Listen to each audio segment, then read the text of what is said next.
Tiek lēsts, ka Latvijā ik gadu tiek nodoti pieņemti kukuļi tūkstošiem latu apmērā. Diemžēl tikai nedaudzi gadījumi tiek atklāti.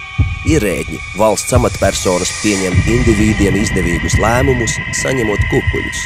Sabiedrības dzīves kvalitāte pasliktinās, nav attīstības iespējas.